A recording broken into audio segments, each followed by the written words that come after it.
بسم الله الرحمن الرحيم. قال الله تعالى: ألا بذكر الله تطمئن القلوب.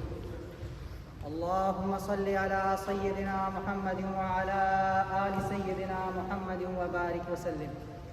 اللهم صل على سيدنا محمد وعلى آل سيدنا محمد وبارك وسلم.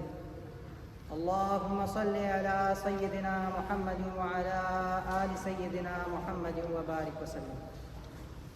My dear elders, brothers, I welcome you with the Islamic greetings. Assalamu alaikum wa rahmatullahi wa barakatuh.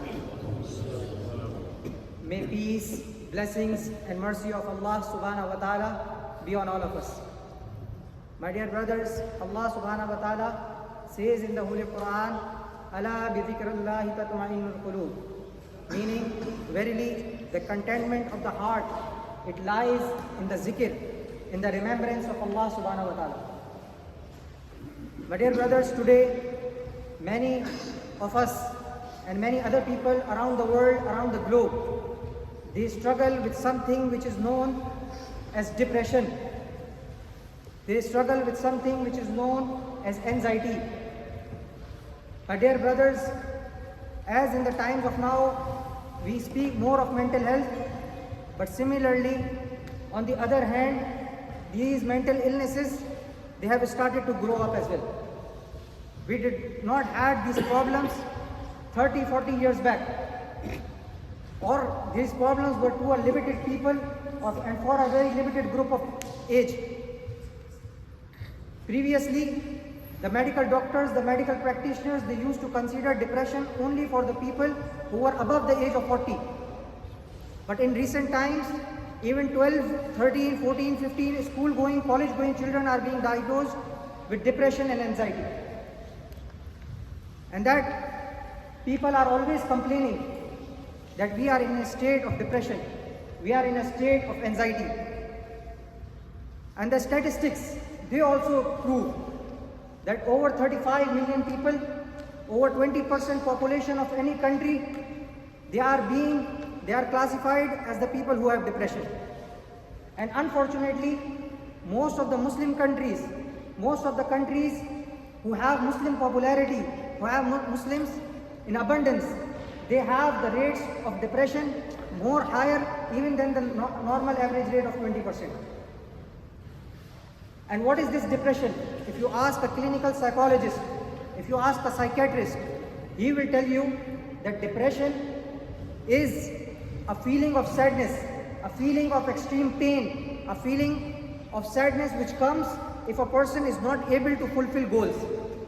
If a person is not able to meet his expectations or the expectations of the other, there is an extreme sadness which comes into the heart, and that is known as a feeling of depression. And when this occurs, the person is not able to do his daily task as well. And this is, according to the psychiatrist, this is a vicious cycle. So a person sets a goal, or a person sets an expectation, but he is not able to meet that expectation, and in return he has sadness in his heart. And the clinical psychologists, they say, and they will tell you that this depression is just like a broken leg. With a broken leg, you need crutches. And with depression, it cannot be cured. You can only manage it. And some people take antidepressants for 10 years, 15 years, 20 years. And lifelong they have to take antidepressants. And sometimes people tell us that if they don't take these antidepressants, they are not able to sleep. Their heart pounds and they are on the verge of having a nervous breakdown. So this is what the science says. But to me, the science has not reached its epitome. The science has not reached to where Allah subhanahu wa ta'ala wants to bring us. The Quran says, Ala bi dhikrillahi tatma'innul qulub, that the solace, that the remembrance, that the contentment lies in the power, in the zikr of Allah subhanahu wa ta'ala. And that we can fully eradicate depression. We can omit depression. And that Allah subhanahu wa ta'ala says, that innama baghyakum ala anfusikum, that you are rebellious, and truly your rebelliousness is on your inner self. Anfusikum meaning on your nafs, on your soul. So any sin or any bad deed that we do, it have an effect on our heart. And Rasul Kareem sallallahu alaihi wasallam also explained it in a hadith that when we do a sin, a black spot is placed on the heart. And when we do another sin, another black spot is placed on the heart. And so much so that we keep sinning and the heart, it becomes hardened, it becomes black. Meaning that no hair will come into this heart. No hair will occur from this heart. So my dear brothers, it is important to work on our heart. And one of the ways is to stop committing any act of displeasement. Any act which displeases Allah subhanahu wa ta'ala and His Messenger, those acts need to be stopped. If we are doing good deeds, it is just like we are filling an empty basket. But if there is a hole of a sin in an empty bucket or an empty basket, all those good deeds will flow down the drain. So these sins are like holes in our deeds. These sins are holes in our book of Amal. So these holes need to be stopped. Allah subhanahu wa ta'ala says in the Holy Quran, وَمَنْ يَتَّقِ اللَّهَ يَجْعَلْ لَهُ مَخْرَجًا, that if you fear Allah, Allah will create an exit for every problem. This includes depression and anxiety. So if we need to manage our depression and anxiety, we need to fear Allah subhanahu wa ta'ala. We need to be mindful that Allah subhanahu wa ta'ala is watching over us at all times, at all means. And Allah subhanahu wa ta'ala is mawjood. Even if nobody is seeing you, Allah subhanahu wa ta'ala is there to see us. If nobody is watching over us, Allah subhanahu wa ta'ala is there. This is just very similar. In today's days, it is very easy to comprehend. Just like we go into a supermarket, just like we go into a shopping mall, we do not rob or we do not thief. And one of the contemplation in our mind, one of the thoughts in our mind is that there are cameras all around.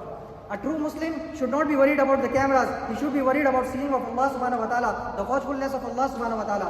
Allah subhanahu wa ta'ala says He is Al-Basir. One of the attributes of Allah subhanahu wa ta'ala is that He is watchful. He knows what we do when we are alone and what we do when we are in a majlis. So my dear brothers, it is important to understand that we need to fear Allah subhanahu wa ta'ala. And there is a correlation. Previously, in the olden times, the sin used to be less. And similarly, the depression was less. But nowadays, the sin is growing and similarly, the depression is growing as well. So there is a correlation between the two.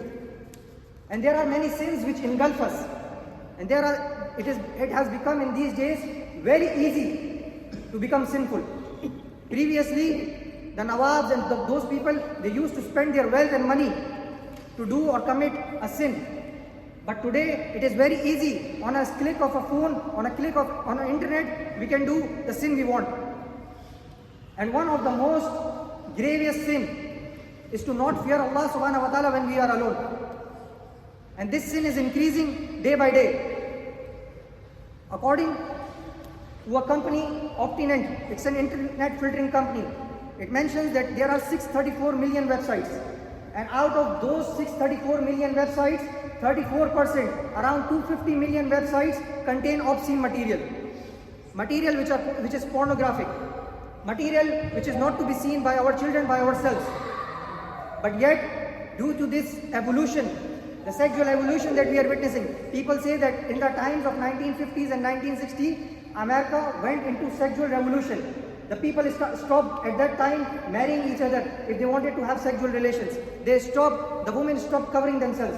But that sexual revolution is in fact nothing compared to what is happening today with our children, with our boys and girls. So it is duty of every parent and it is duty of every father to take care and to speak about these matters with their youngsters, especially boys 14, 15 years of age. And similarly, it is the duty of every mother to keep an eye on the daughter. It is very important that the amount of sin needs to be lessened up. The Holy Prophet ﷺ mentioned that the day of judgment will not be there until and unless the obscenity, it becomes a norm. And we see it today. Many of times we are seeing obscene material, we don't even realize that this is something which Allah subhanahu wa ta'ala is displeased with. So it is important that we safeguard our eyes. We safeguard our own selves and we safeguard our children and our family members from the fire of hell. We can say, we can be very nice person, we can be very neek, tahajjud guzar, imandar, namazi, parezgar in front of the people, but we are very weak, we are very sinful in the times when we are alone. May Allah subhanahu wa ta'ala save us from the sins that we do when we are individuals, when we are alone. My dear brothers, another thing, another grave sin which increases us in our depression is not fulfilling the rights. So we are not coming in this world as a free soul. No, my dear brothers. We cannot be that I will do whatever I want. No. Allah subhanahu wa ta'ala has sent us in this world with some relations. So this country have a haqq on you. The people of this country have haqq on you. Your brothers have haqq on you. Your business partners have haqq on you. Your brothers and sisters have haqq on you. And the most of the haqq is the haqq of your parents. The most rights are the rights of the parents. For those whose parents have passed away, recite some Quran for them. Send them some nekiyan. Do isale sawab for them. And for the parents whose parents are alive, pay respect to them. Allah subhanahu wa ta'ala says in the Holy Quran, do not say even the word of uff to your parents. Yet we see teenagers, boys and girls being arrogant towards their parents. Yet we see boys screaming towards their father. If their father wants them, just when they are going outside their home, the father wants them to tell them. They will not ask them to stop or anything. Yet the son, he does not wish to tell the parents while leaving the house. The whole night, the father and the mother, they are walking in depression, in causing a trouble. How will this boy have an easy life after he becomes a father? So whatever we sow, that will be what we cut. So it is important that we refrain from doing any kind of zulm, any kind of oppression. This oppression and depression, these both the things are interlinked as well. If we increase the oppression, so will our depression will increase. If we are rightful with our juniors, with our subordinates, similarly our depression will go down. So two things. One is the obscenity, refraining from obscenity to cure depression. The another thing is to take care of the rights, fulfilling the rights. And the third thing is to making akhirah our goal, our final goal. Our judgment day should be our final goal. The non-Muslims, they have a limited view of this world, where they only consider this dunya. But then we have Muslims who need to have a broader goal. Yes, we need to be successful in this world and we need to be successful in the hereafter. But how will this success come in my mind and come in my life? This will be through following the path of Allah subhanahu wa ta'ala and His Messenger. So it is important that we make akhirah our goal. We make akhirah as our rightful thing, as our priority. And it is very easy. We just need to make it a practice. Just need to perform our daily askars and the daily prayers, which will bring us closer towards Allah subhanahu wa ta'ala, which will bring us closer towards the path of Allah subhanahu wa ta'ala. There are some people who are selling and buying, and yet their heart is engaged in the sight of Allah subhanahu wa ta'ala, in the remembrance of Allah subhanahu wa ta'ala. They are buying and selling, yet their heart is doing the zikr of Allah subhanahu wa ta'ala. Even for a moment, they are not ghafil from Allah subhanahu wa ta'ala. But then there are people who are standing in front of the Kaaba, holding the cloth of the Kaaba, wanting other people to see them cry in front of the Kaaba. So for whom we are worshipping? We need to be mindful of this. And it is very easy. If we practice this zikr, this thing will come into our lives. That our hands, our heart will be in kaam kaaj ke andar, dil Allah ki yaad ke andar. This will come to our mind. This will come to our heart. If we practice this. And how we can practice this? This is by setting up a daily schedule, valuing our time. That this is the time of my zikr askar. Remember, these zikr askar are very powerful things. And these things will bring solace to our heart and mind. May Allah subhanahu wa ta'ala accept what has been said and shared. May Allah subhanahu wa ta'ala give us tawfiq to understand and implement what has been said and shared. Ameen wa akhiru da'wana. Alhamdulillahi rabbil alamin.